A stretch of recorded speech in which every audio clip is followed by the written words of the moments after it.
Hello everyone, Kevin Eichhoff here from Kevin Eichhoff Ministries. Today I'd like to talk to you about why we have trouble with teachings and interpretations. There's many yoga books written out there, there's many yoga teachers out there, there's many gurus out there. And you get a teaching or something that they tell you about, and you misunderstand exactly what they're saying. And why do we, and even like Patanjali and the books of Patanjali, I always see teachers doing entire study groups on Patanjali's teachings. And the thing is, you go to 10 different groups of people, you'll get 10 different types of interpretations on a lot of these things.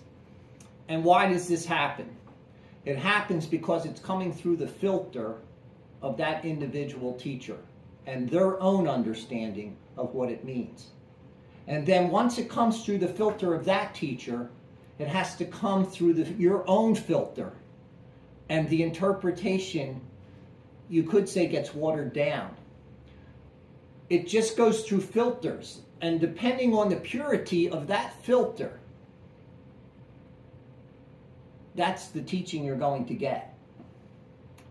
And so you may not have a teacher that has that purity to them.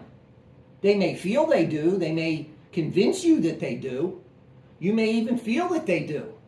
But if you haven't sensed that level of purity in there, you will not gain true understanding of that teaching properly. What is the way to gain understanding through interpretation of teachings? It's about study.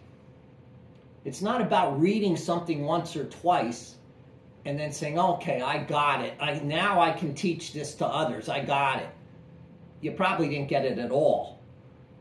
It's about study. It's about a constant study and effort into that practice so that you understand it to the nth degree, to the degree of infinity. You understand the teaching and it goes on forever.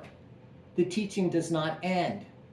Teachings of these natures, like with Patanjali and other things, with the 8-limb portion of yoga, this is about a practice to follow and do on a daily basis and continue to study and design and develop through your own filter for others. And you can pass it on for others. There'll be certain people that will come to you after you develop this that will say, oh yeah, this connects with me 100%.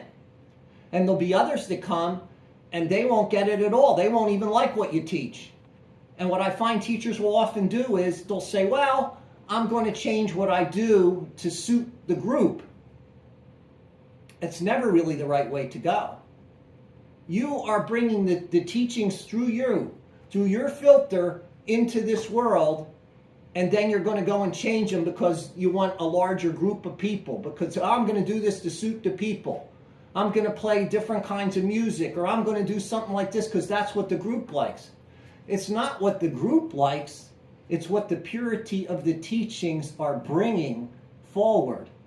And so you miss the point by going off and selling it to a group of people. It's about something you're doing to enhance the spirit within inside yourself, developing and enhancing the soul within inside yourself. It's never about teaching out to that outer group for benefit, whatever that benefit may be. It could be monetary or whatever. It could just be the feeling of love you gain from that group. You need to develop things within your own self to harmonize yourself with the oneness of the entire universe. And that's what the teachings are really about. Developing these teachings and bringing them forward. Love is one of the main teachings there. Neem Karoli Baba talked about it.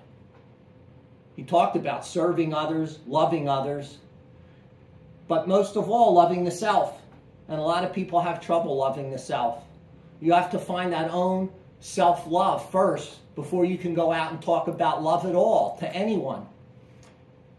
It's not an easy thing to do. It's a constant practice, a constant effort. You can't give up on it.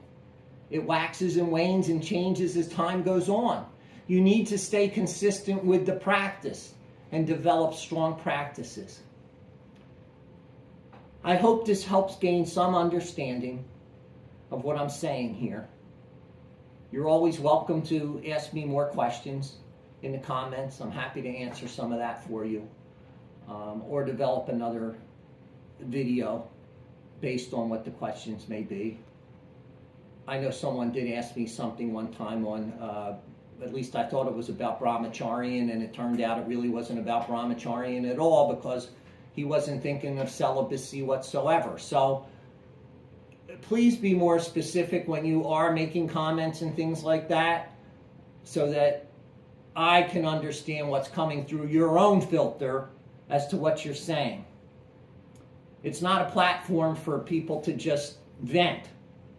That's not what this site's about. This site's about helping others develop and find their spiritual path, helping them heal the chronic pains that they have, the chronic illnesses that they have in their bodies, and moving away from that and finding the soul that lies within, the spirit that lies within, the divinity that lies within. That's what this site is all about, helping you find that outside of religion, outside of all of that, developing your own true spiritual path for yourself.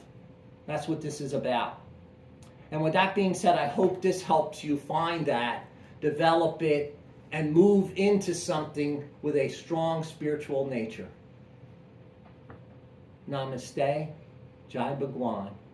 May you find the light within yourself and within all others.